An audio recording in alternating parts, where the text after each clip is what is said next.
Definitely feel, oh yes, this meeting is being recorded. You definitely can feel that there's sociology in a text like this.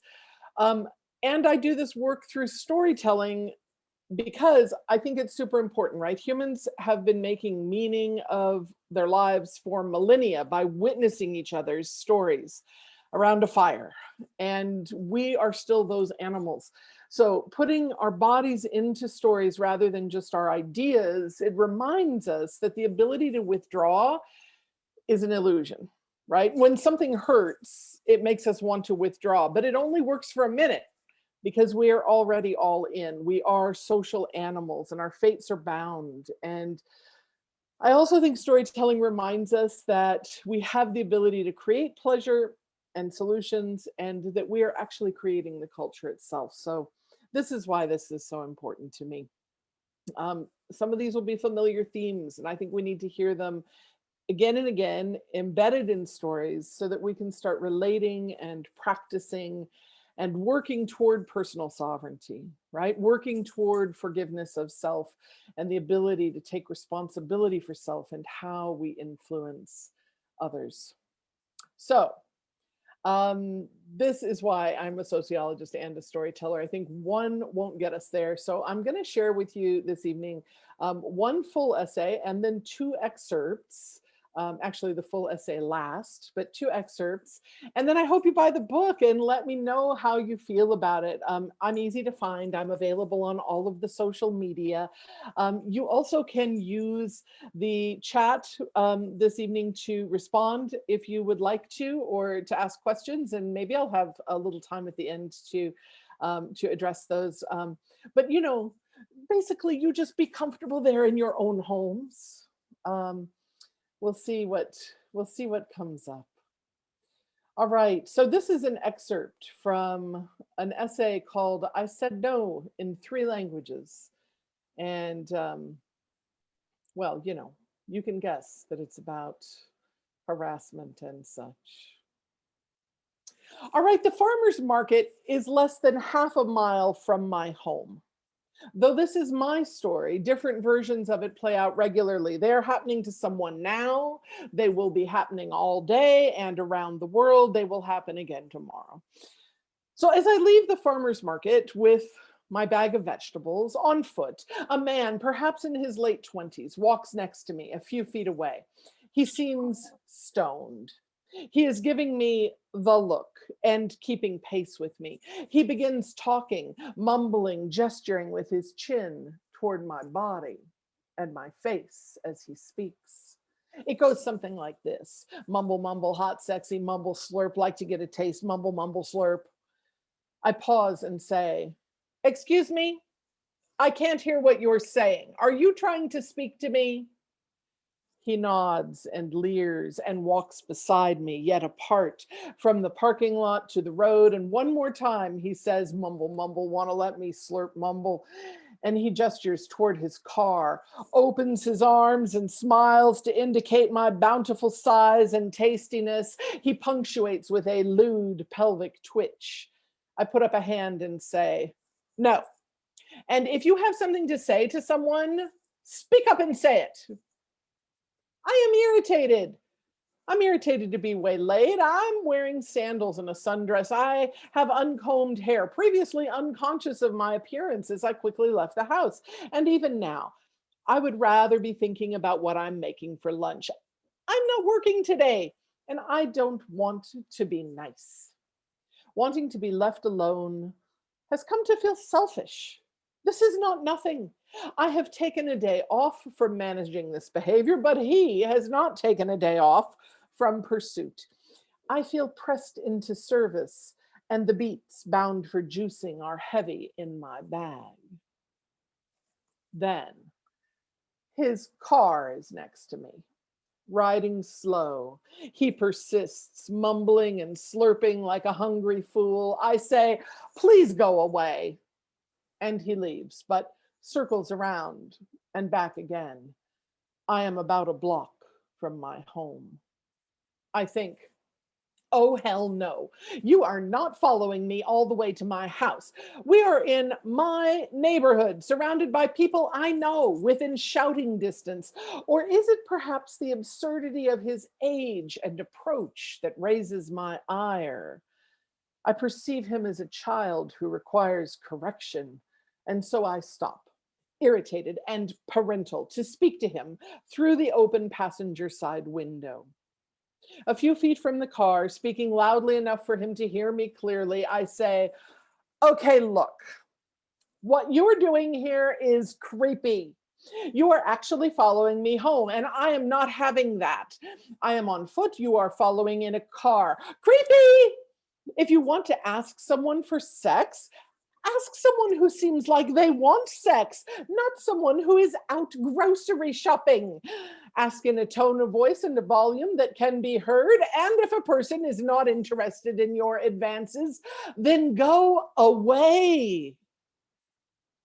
I am in full oratory now, and he is still leering and gesturing with his chin. And then slowly he begins to look more at his lap. "And look," I say, "someone needs to tell you this because I don't know why. Maybe you're too young to know better, and I am old enough to be your mother. In fact, who is your mother? Do you live around here? Does your family live near here?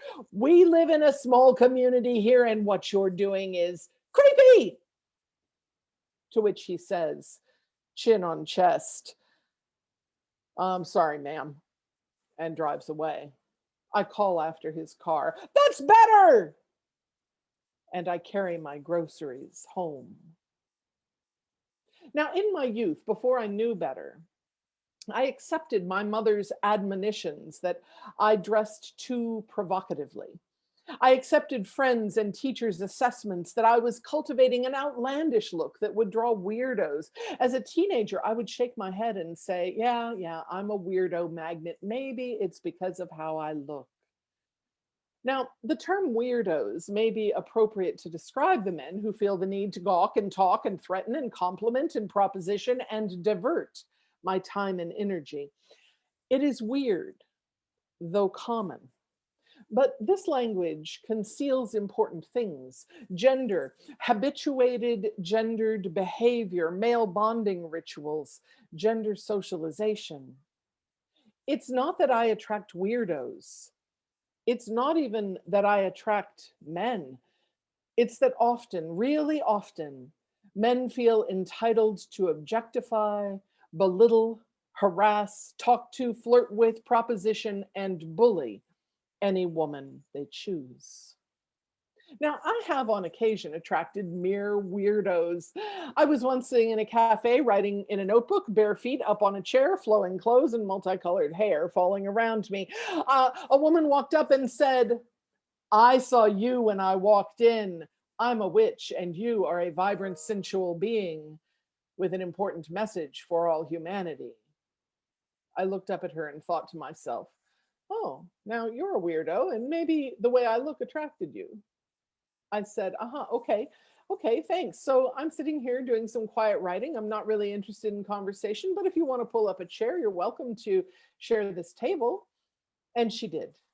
We did our own things. When I stood to leave, we exchanged names and pleasantries, and she said a few more freaky things.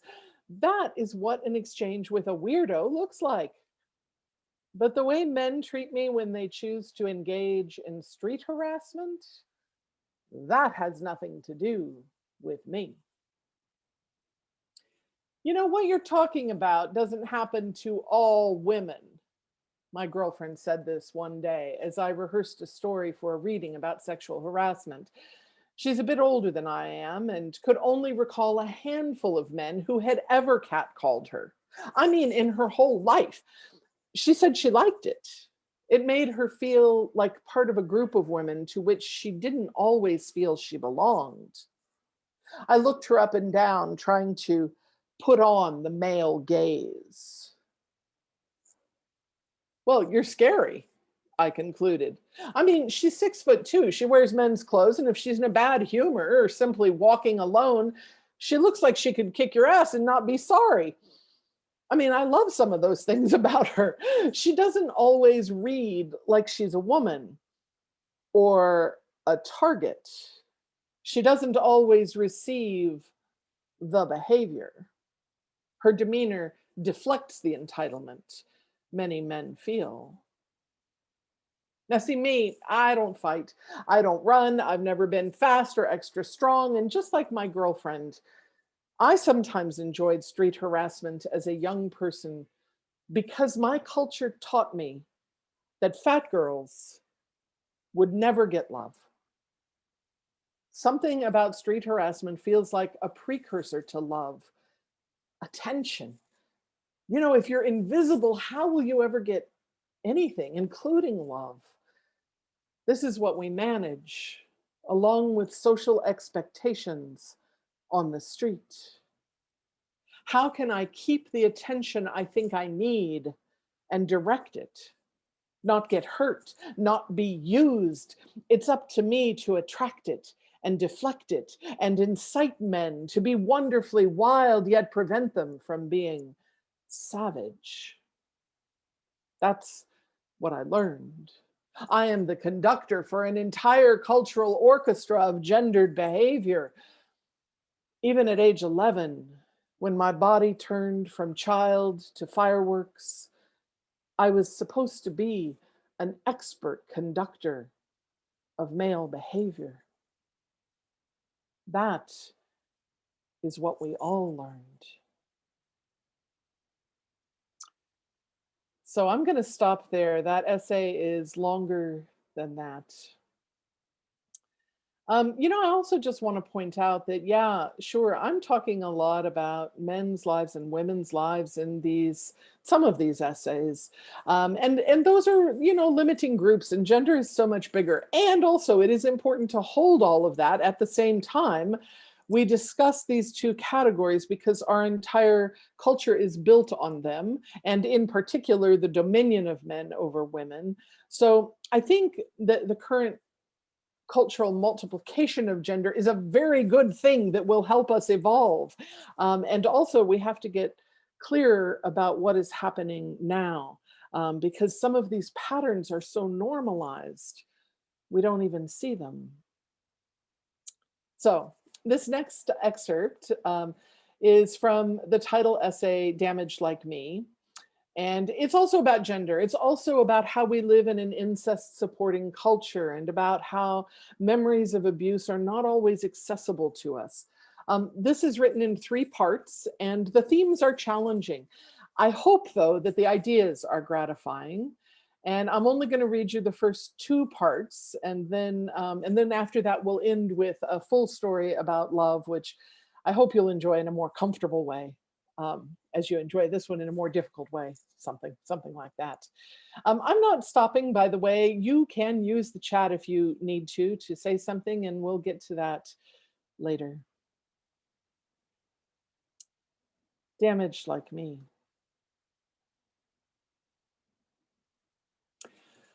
I saw a porno snuff film for the first time in Las Vegas more than 35 years ago. I was there recently for a professional conference, and the memory came back slowly. Which boyfriend was I with? Did I get up and leave? I know I didn't see the end. I do remember what shoes I was wearing during that snuff film. I loved them. So 70s, those shoes. A tall wedge heel with twisted jute wrapped around the whole platform and then crossed over the vamp with the leather. I don't think it was real leather. And my painted toenails poked out the little openings in front. Just 3 of them visible on each foot. See, I know I didn't see the end of the film. I walked back out into the casino and got myself lost for a while. I remember looking down at my shoes and knowing I looked older than I was. No one would question me being in that casino, or maybe they would.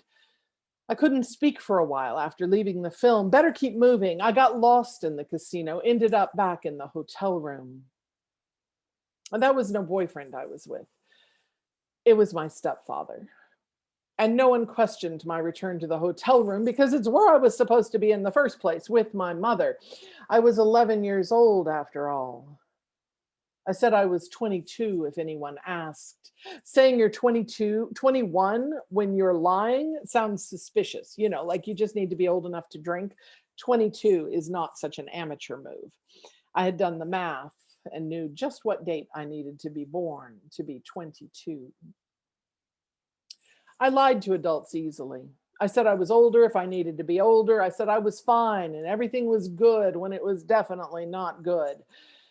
It is easier to say everything's good than to be pitied for everything being not good when you don't have the power to change things. See, this is a story about how memory returns. It's a story about pornography. It's a story about dominion. Why didn't she speak up sooner? Is a popular question these days, with many women and others shaking loose memories of rape, assault, and moments with men when everything was definitely not good. At 11, I looked like I might have been 22, if that's what I meant for you to believe. I spoke with confidence and an assured, upright, sexy that people said I was born with. Well, I must have gotten it somewhere. That's what people said, but often in moments when it sounded like they needed an excuse. I wandered out of the room where the film was playing and walked through the casino and then back to the hotel room. My stepfather came in a little while after me. My mother admonished him gently for leaving me alone, letting me walk back to the room by myself. I had told her he was on his way. I walked up just ahead of him while he finished gambling. I didn't say anything about that room full of mostly men, watching that film on a pull down screen, and his hot breath in my ear as that movie woman took off her little jacket and laid it on the bed. The hot breath saying, "You know what happens in the end of this one, right? I mean, this is no regular porno. It's something new. I had to get a special invitation to be here." She took off her dress and sat on the bed in underwear, long hair, just like mine, falling around her shoulders. I started looking around the room, realizing there were only a few bodies that looked like mine, that looked like the woman on the screen. I looked at the room on the screen where the woman had become topless, roughly handled by the hairy chested man. It looked like my room in that very hotel. After they do it, he kills her. It's not fake blood either, like a movie. I mean, he really does it. Can you believe that?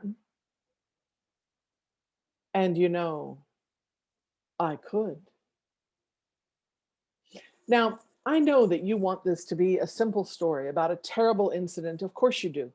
Because that will mean that you can feel a cathartic grief about it that positions you as a compassionate person on the right side of life's many moral divisions.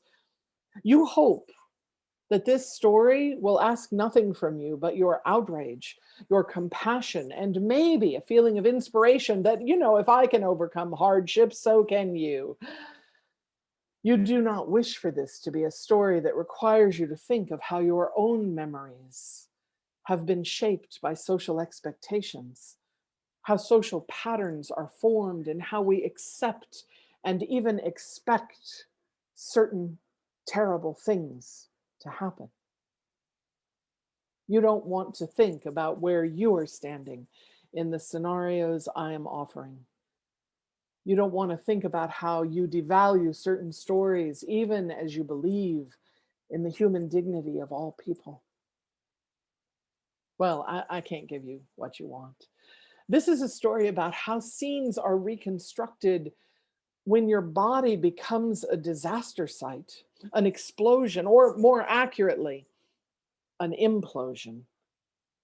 When they blow up those big Las Vegas casinos to make room for more modern, big Las Vegas casinos, they implode the buildings so that business can go on all around, even while the destruction is happening. That hotel where my family stayed, where they showed that snuff film, it isn't there anymore. I mean, I might have remembered if I had walked into the lobby and seen my feet on the pattern of the carpet, but it's gone. Sometimes we can take ourselves out of difficult circumstances, build our lives anew, and forget. Sometimes we have to change details more actively in order to move on.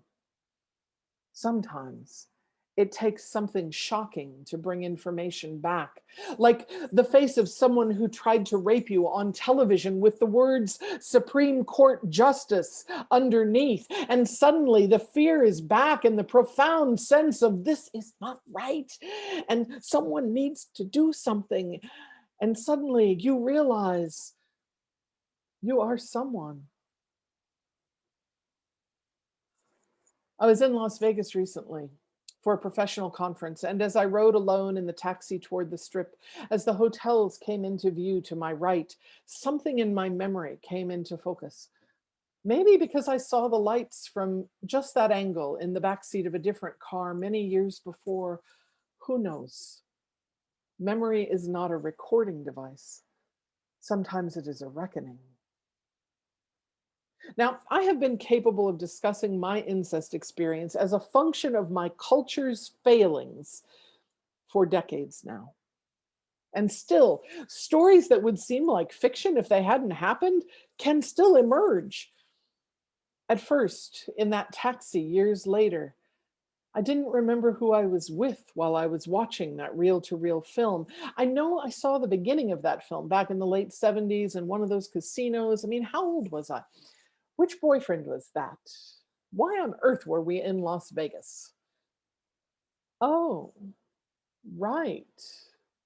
I was there with my mother while she was dating the man she would marry. Had she married him yet at that moment? Had he begun using me as his implement of pleasure, of shame, of devotion, of respite, of release? Had I yet become his courtesan, his tramp, his comedian, his conversationalist, his squaw, his half breed, his Lolita, his stop looking at me like that? You just don't understand the way the world works. Was that snuff film before or after I was already, well, it doesn't matter when it was. It was just a curiosity, something he wanted to see, something he thought might shock me, or maybe prepare me. I don't know what he meant by taking me in there after my mother went up to bed. I didn't stay until the end. I stood up with the film still moving on the screen, the woman being fucked and roughed up a bit. Her mounting fear was in the back of my throat. I walked out into the casino and got lost because I could smell danger. The room on screen looked like my room in that very hotel. I think it was the Imperial Palace Hotel. Could that be right? It's gone now.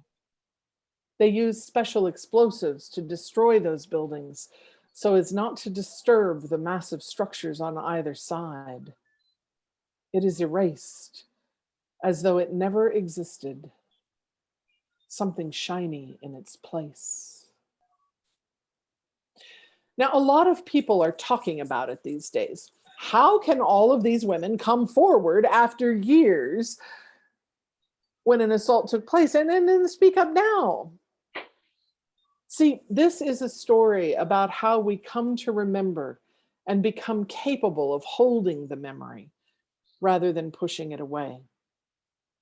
Often, one is less imperiled when the memory holds rather than slipping swiftly under the sea of consciousness. Is it possible for a woman to be unimperiled, fully safe? I don't think so. See, this is the story you need to hear, and because it's printed in ink on paper, you can come back to it later, even if you can't hold all of it now. How did I remember? Slowly. I walked into the casino with confidence and an assured, upright survival that people say I was born with. Well, I must have gotten it somewhere. That's what people said, but often in moments when it seems like they needed an excuse. So I'm going to pause. I'm moving on to part two, but maybe Sarah, you can find a way to mute everyone at once, and then because I don't know, not all of you can be trusted with your mute button somehow. Part two. I remember attending another conference 20 some years ago, not in Las Vegas. This is a scene in the same drama. I mean, you're not going to be able to see that at first, but it is. It will seem to be different because I am no longer a child, and hotels can contain various activities, and Las Vegas casinos are a little bit sleazy anyway. It will seem as though nothing is the same, but these stories are related. See, I was doing a speaking engagement about incest and activism for a group of therapists and social workers and psychiatrists. I had been invited to talk about incest and child sexual and abuse as an outgrowth of sexism. I was representing a grassroots organization of survivor activists I had co-founded in order to do community education and build survivor solidarity. My intention was to help this group to discuss how our broader cultural values undergird subtle acceptance of violence and the sexualization of children. I intended to discuss our interconnectedness, though we worked from different perspectives, experience, and training on this topic. I wanted to raise awareness about the social patterning in the prevalence of rape and incest and violence against children. See, after years of peer support and training in sociology, my own understanding had shifted from seeing myself as an incest survivor to saying that I was raised in an incest family, and then to discussing all of the ways that we each live in an incest supporting culture. All of us. A sociological view on this topic might well help us make something new, I believed. I specifically positioned myself as an expert based on my experiences, not just my training. To my mind, this was an important aspect of my credibility on the topic. But listen, those mental health professionals did not see me as a colleague. They saw me as an articulate client, an articulate patient, an angry, fucked up woman with a wound I tried to justify sharing, but could never escape. For them, I was an aftermath. And breaking into the explosion site to do a little poking through the rubble was going to be the only interesting or useful way to interact with me. I could act like a colleague, and if I kept myself from mentioning all of this personal experience with the topic, they would grudgingly treat me like one, but that is not the path I chose. And so there I was, talking about damage as though it was a site of wisdom.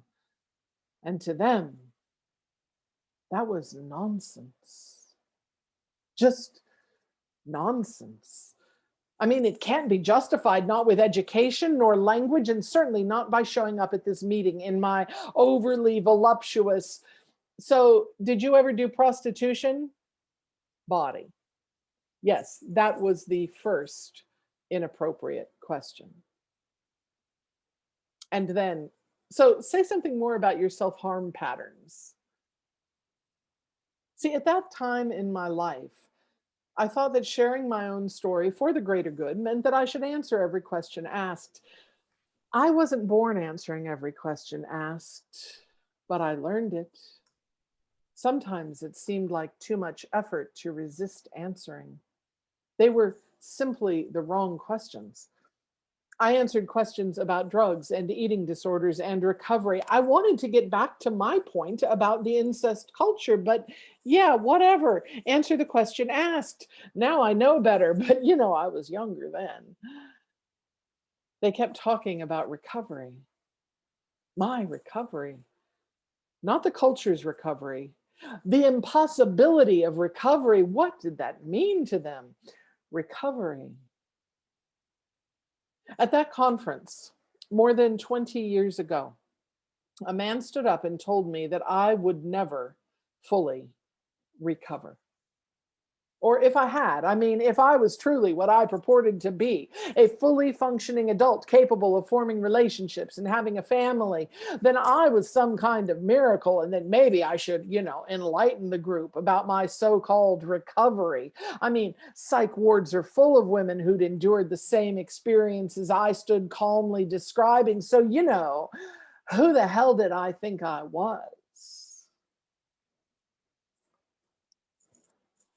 Was he fucking nuts? That's what I thought back then. I mean, who's entitled to call someone crazy? It sure wasn't me. Some small part of my mind has been working on how to answer him all of this time since. I couldn't find the right words, but eventually I had definitely had enough. I mean, well and truly enough. And I left that room in the same way I had left the snuff film, calmly, like I was just going out to the restroom and would return with my lipstick freshened. I left, looking down at my blue and white spectator pumps on my stockinged feet, clicking out of the room in my corporate drag, upright and confident. Not sure what to say, but sure enough that he was an asshole who had no idea how to ask the right questions if his life depended on it. Fucking psychologists.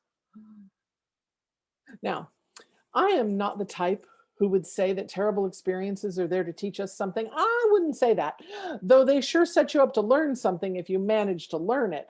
I am still addressing that asshole psychologist, psychiatrist, or whatever he was, along with every disrespectful person like him, when I write and talk about the culture we collectively create.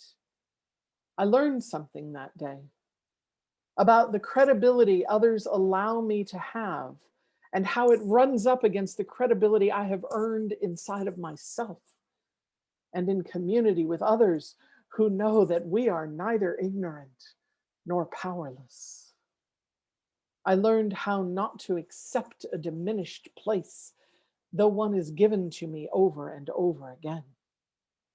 I learned from those before me who remained undiminished by circumstances, and from my own ability to move out of harm's way in one setting after another. I am still learning, and I have it in me to learn and to teach. So, how would your life be different if you could change the way you think about belonging? Rather than saying, I don't belong here, you might say, they don't accommodate me here. How would that help you find others with whom you could make positive change? See, I am recovered in the same way that a tree which grows around the obstacle of a fence or an electrical line is recovered. That is to say, it was never broken. It simply grew around that which it could not move. And I am damaged in the same way that we are all damaged when something spoils the water supply and poison sinks into the roots of every tree in the forest, every small plant, and every creature drinking at the water source. Poison alters every bit of soil for a long time to come.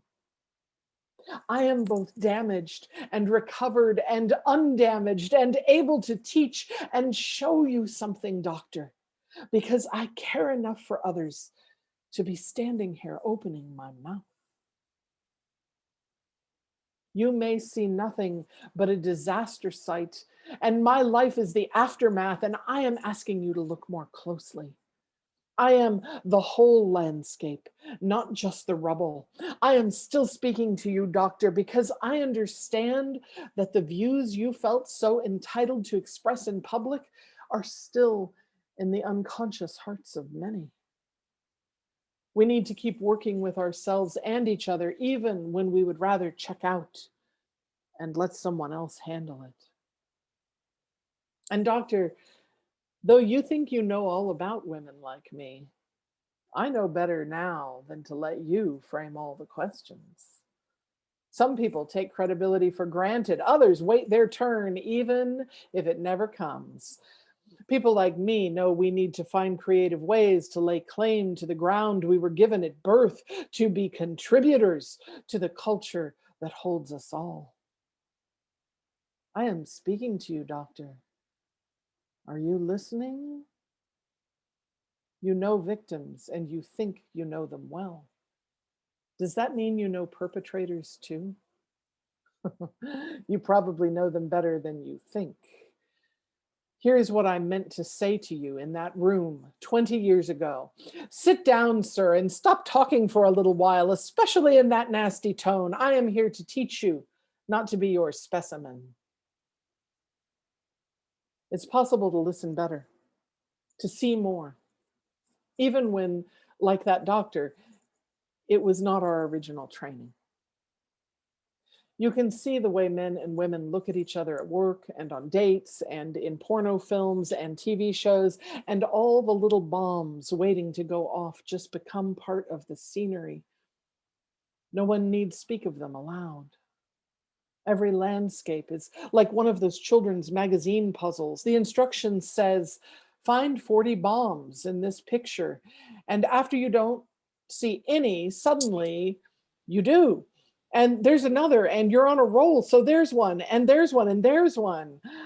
Of course, turn the image on its side. There's one over here, too.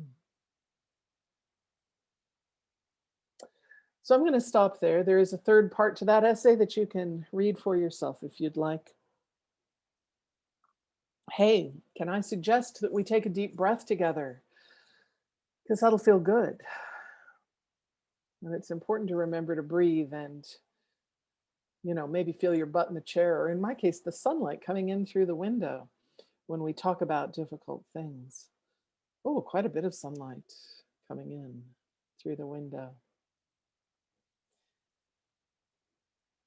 I want to invite you also to recall that pleasure has many forms and that it can include humor and good feelings for sure, but it can also include discovery and intellectual stimulation and belonging and so much more.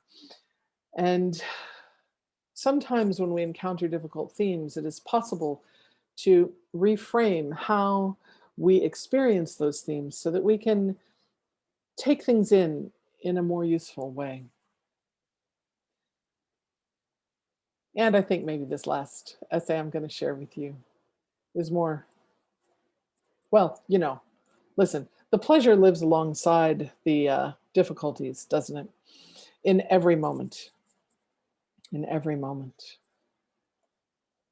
This last one is the full essay, and it is called Unlovable. If you have ever felt certain you're not lovable, come on over here, sit by me. I was walking up the steps toward the bank. The sun was hitting the glass door so that I couldn't see inside. I guess the woman coming out didn't see me either. And then, bam, that big wooden glass door clocked me in the face. I stumbled back a bit, head throbbing. We both said, oh shit, and she apologized, and I shook it off and got on with the day. My nose wasn't broken, but I had a black eye for a week. When I saw my sweetie the following day, she assessed the damage gently in public, and then later in bed, she cozied up to me and said, God damn, you're even hotter when you've been roughed up a little bit.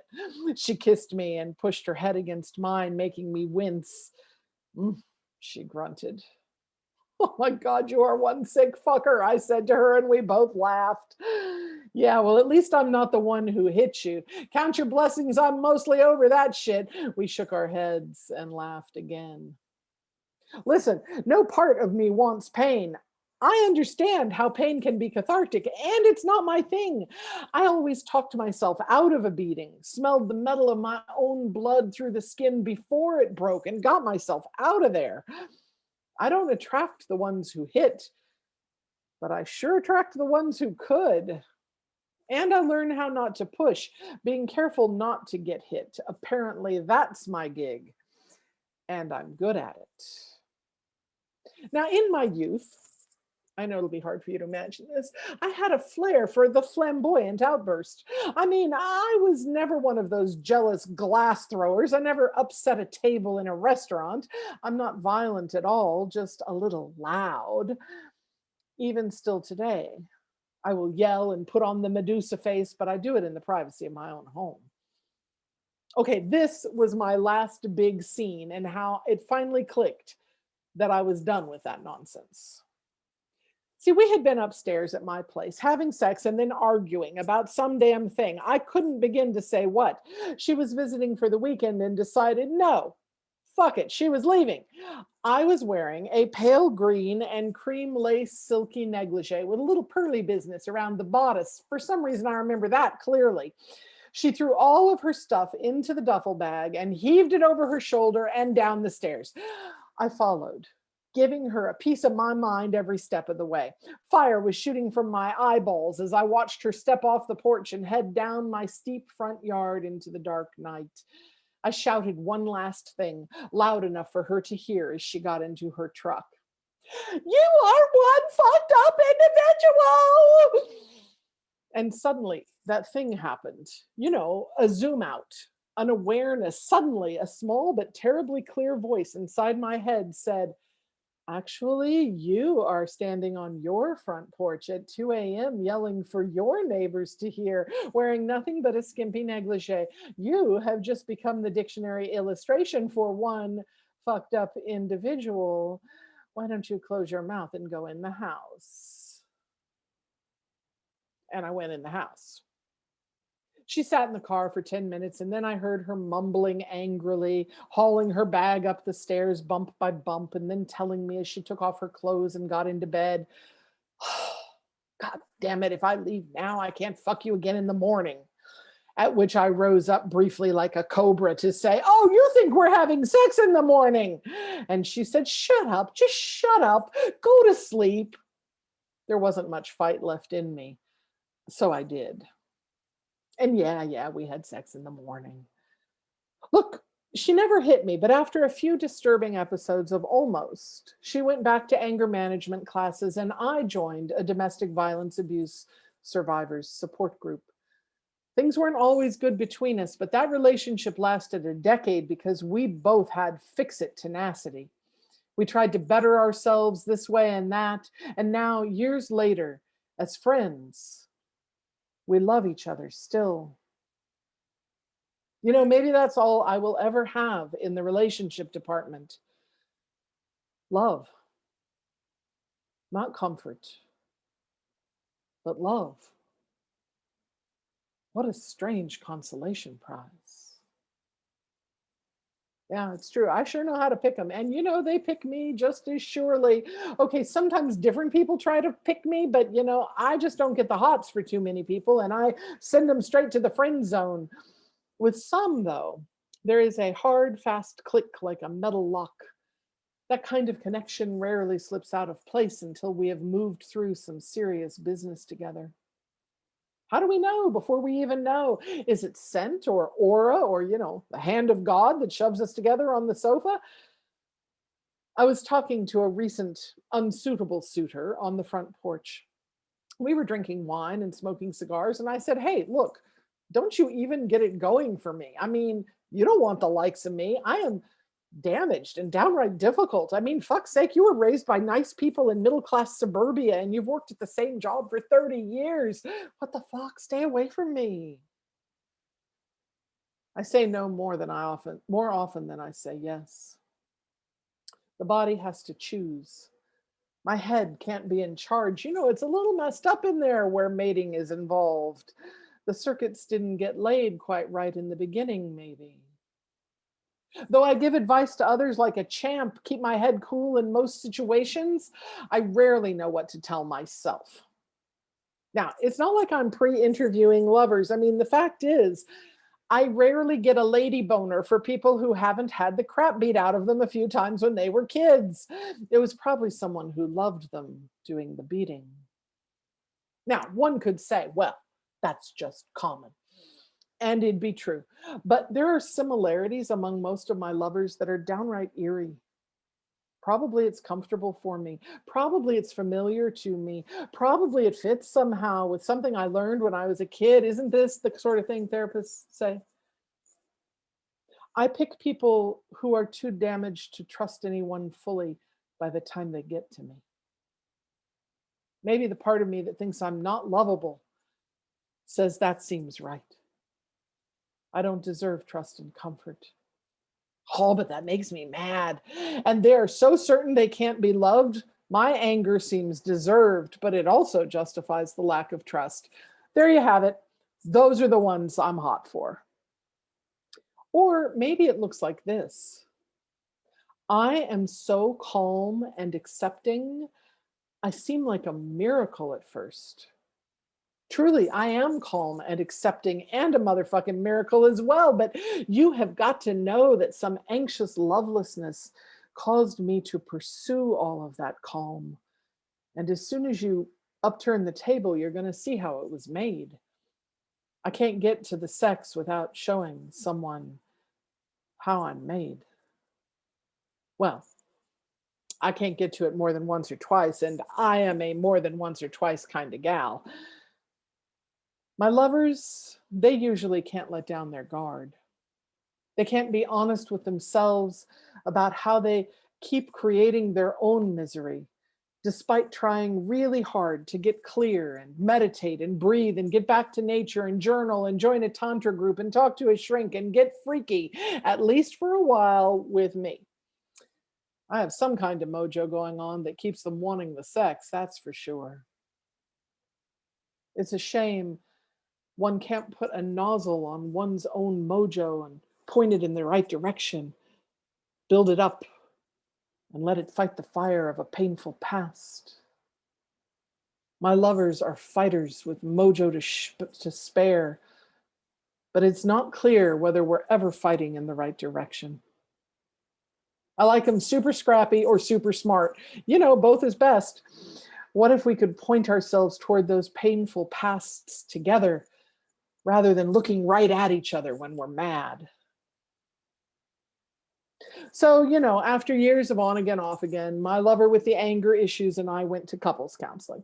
After some time talking about our problems with sex, that is, talking about how she loves fucking me but doesn't totally let me do her, she said this to the therapist: I just know that if I soften up with her, it'll be the best thing ever. And then I'll need it. And then she can hurt me. I wept quietly because, yeah, I knew that. She didn't want me to have the power to withdraw my love or leave her. They're not always the same thing.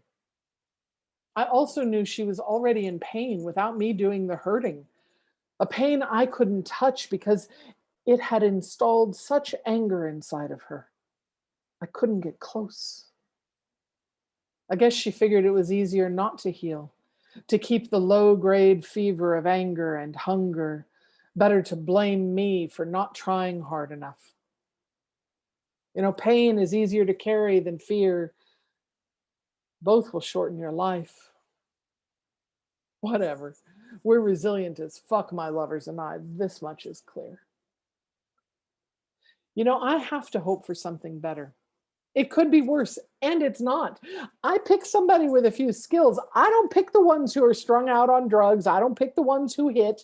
I just pick the ones who need love and won't accept it from me. I mean, maybe a little they do. Small morsels, but I don't do a good job pretending it's enough. There is a lot of fighting to be loved over here on my side of the table. A lot of trying and failing. A lot of tear it down and try again hope. A lot of joy despite the pain. Real eye of the storm peace. A lot of tenacity and tenderness because there doesn't seem to be another way. I have known lasting love, but sometimes the romantic relationship has to end to get there. If you have ever felt certain that you are not lovable, come on over, sit by me. There are a lot of you out there. Just like how I learned to stop making a screaming scene on my own front porch, maybe I can learn to draw someone with a softer jaw, an unclenched fist. That's possible. And here's what's likely. No matter who sits by me, I'll keep pouring up love by the cupful. Sweet love, no matter what else happens. That's not nothing. Love is never going to be nothing.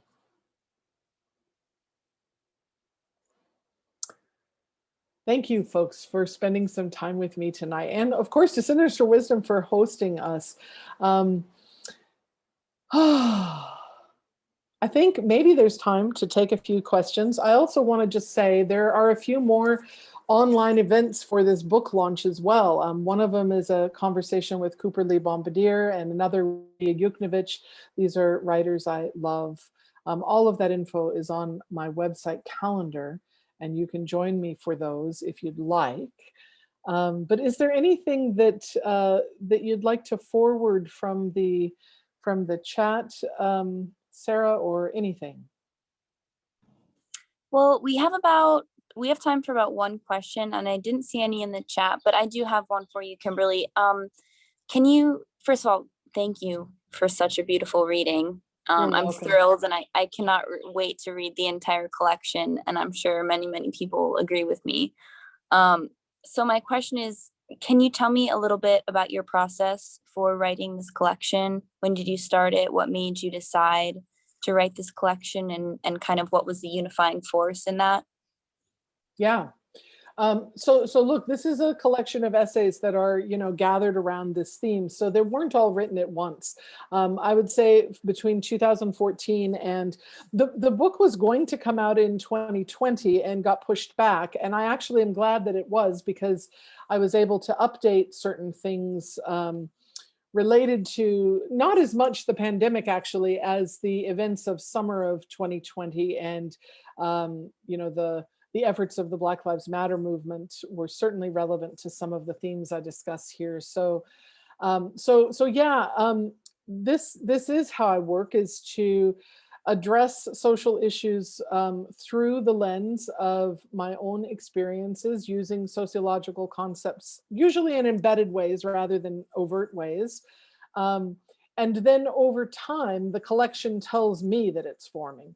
Fat, Pretty, and Soon to Be Old was my last essay collection, and those stories were clustered around the idea of appearance privilege. But look, I'm still fat and queer and all of the other things, right? And so all of those experiences are present in both books, even though there's a slightly different focus for each one. I'm scrolling a little bit here to see some of your comments, and I'm glad that you were having a good experience there. I'm going to be honest. I had thought to myself that Damaged Like Me, the title essay, was probably something I would never read publicly, because it is challenging. And I mean, I only read 2/3 of it, but I thought, no, this is the opportunity, since since we had a little longer time, and y'all at Sinister Wisdom were nice enough to not give me parameters on what to cover. So I'm glad that folks are having a good experience with these themes, even though they can be difficult sometimes. Kimberly, I do have one question here from Jendi, who asks, have you been able to create community among survivors? And if so, how do you navigate the triggers and transference that often blow up those relationships? Yeah, thanks. So listen, I'm a sociologist. I do not come at these issues as a therapist, or as a person who is trained in or even has great experience with those things. But I think there is merit in all of that. My training is as a sociologist and also as a mediator in conflict resolution, and in particular in the language that we use around conflict. And so what I referenced in that, the second part of that essay, is true. I co-founded an organization in Southern California called Gender Peace. It was all one word, and we had a lovely logo, and we did education about the ways in which cultural norms and values influence violence against women and violence against children in particular. And so it absolutely is true that sometimes communication was a challenge. And that is the perspective. From the perspective of a mediator, a conflict resolution person, is how I addressed that. So there's no doubt you can address these same issues from a psychological standpoint, but I think it's super important to remember that even though pop psychology sort of rules the media as a lens for looking at trauma, there are other ways to look at trauma. And a sociological perspective need not leave the individual behind, right? So a lot of my healing in my 20s came through peer support. It came through solidarity with other survivors who didn't want to just personally heal, but wanted that shit to change. And there is something very powerful about that kind of solidarity. And I don't want to diminish the personal approach, but my gosh, it's not the only one. That's great. Thank you so much, Kimberly. I'm going to thank you so much from the whole community. I'll send you a download of the chat with everyone's great comments at some point tomorrow. We will put this video up. And now we go to our traditional ending song. This is our final event of the season. We're going on a 2-month break. So I will play the L Word, written by Carol Kramer and performed by Your Girlfriend. And everyone's invited to turn on their video and dance. I will highlight different folks dancing. And when the music ends, I will end the call. So here it comes. Thank you all.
We are denied places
lover.